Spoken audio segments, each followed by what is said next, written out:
Hey, I'm Bob Ryan. This is Globe 10.0. With me today is Dan Shaughnessy, and we're both gobsmacked. We weren't paying closest attention to what the Bruins were doing on the trip. Dan, they're 5-0 on the trip, their longest winning streak of the year, and it's the best hockey they played all year.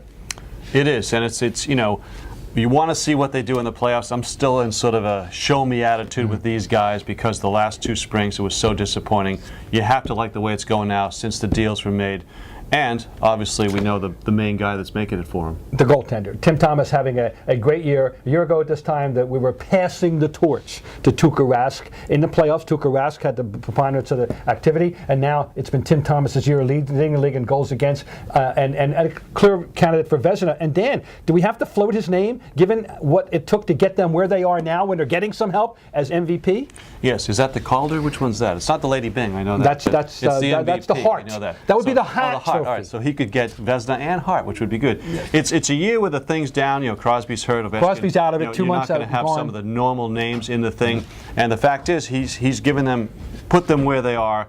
It's really fascinating, given what you said earlier, that a year ago, he had the big contract. Why'd they do that? Oh, everybody's ripping. Well, how can you pay a backup $4 million, $5 million? Blah, blah, blah. And now he's saving. And their I was bacon. Asking that question. You turn on the video every night. He's saving their bacon. Great saves. On the road. Well, on this trip, by the way, Rask has won 3 of the first 5 games. But in the 2 games that Thomas won, he allowed 1 goal, whereas Rask's goals against, and this is 3-2-2. Thomas 1-1. So I think we can draw a little conclusion there. Also, penalty killing, they're 8 out of 10 on this trip. Just so you know. Oh, but you hit the big thing. It's a down year in the MVP category. When you're talking about a possible candidate being Daniel Sedin, one of the twins in Vancouver, who's got 79 points. You're talking, of course, Stamkos, the leading goal scorer in Tampa Bay, who will be in town, 41 points, goals. It doesn't get the pulse stirring. No. So it's a year in which any goaltender might be a candidate, and so far the goaltender of choice in the NHL this year has been Tim Thomas. There you go. Who needs Kevin Paul DuPont? We got hockey guys right here. All right, but the Bruins, let's just back up on them for a minute.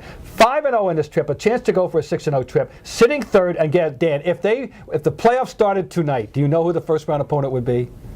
Who? Sacré bleu, les habitants, just like the old days. But you know what? The Bruins are in the ascendancy. There's nothing to say that they can't come out as number 2. I'm not going to go number 1. Philly's got a little bit of go with them. Good times for the Boston Bruins and excellent times for Tim Thomas. Be a good time for them to raise ticket prices.